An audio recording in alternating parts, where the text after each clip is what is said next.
नमस्कार सर्वांना, स्वागत करते आपलं आपल्या हरिप्रिय युट्यूब चॅनलवर आणि आजच्या व्हिडिओला सुरुवात करते। तर आजच्या व्हिडिओचा टॉपिक असा आहे की गुरुपौर्णिमेला सुरुवात कशी झाली। जेव्हापासून गुरुपौर्णिमा साजरी केली जाते तर त्या दिवसाला कशी झाली सुरुवात आणि केव्हा असते गुरुपौर्णिमा।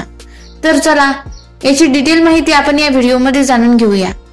तर ही पूर्ण माहिती जाणून घेण्यासाठी हा व्हिडिओ शेवटपर्यंत बघा आणि व्हिडिओ आवडल्यास लाईक, शेअर आणि सबस्क्राइब नक्की करा।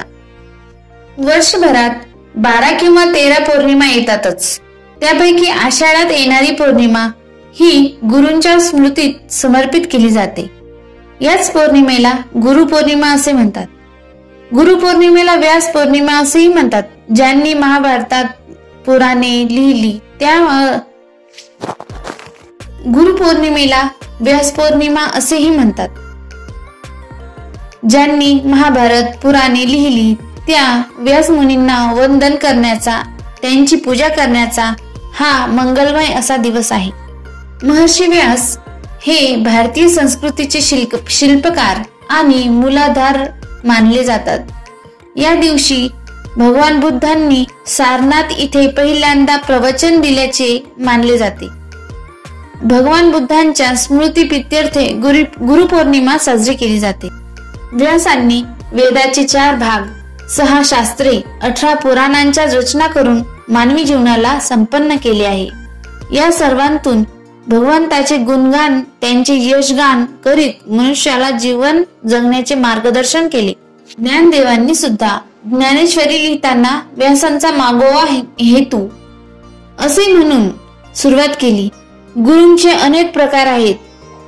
पहिला पुच्छक गुरु, दुसरा चंदन गुरु, तिसरा अनुग्रह गुरु, चौथा कर्म गुरु, 5वा विचार गुरु आणि 6वा वात्सल्य गुरु आणि 7वा स्पर्श गुरु, असे 7 प्रकारे गुरु आहेत। पण अनुभव हा सर्वात मोठा गुरु असतो असे म्हटले जाते। गुरुपौर्णिमेच्या दिवशी शिष्य आपल्या गुरुची पंचोपचार पूजा करतो, आपल्याला मिळालेल्या कृपादानाबद्दल कृतज्ञता व्यक्त करतो आणि पुढील वाटचालीसाठी आशीर्वाद घेतो। गुरु म्हणजे मार्गदर्शक आणि पौर्णिमा म्हणजे प्रकाश। गुरुकडून मिळालेल्या ज्ञानाचे जीवन प्रकाशमय होते। गुरुबद्दल कृतज्ञता व्यक्त करण्याचा हा दिवस। तर गुरुपौर्णिमेला सुरुवात कशी झाली ते आपण बघूया।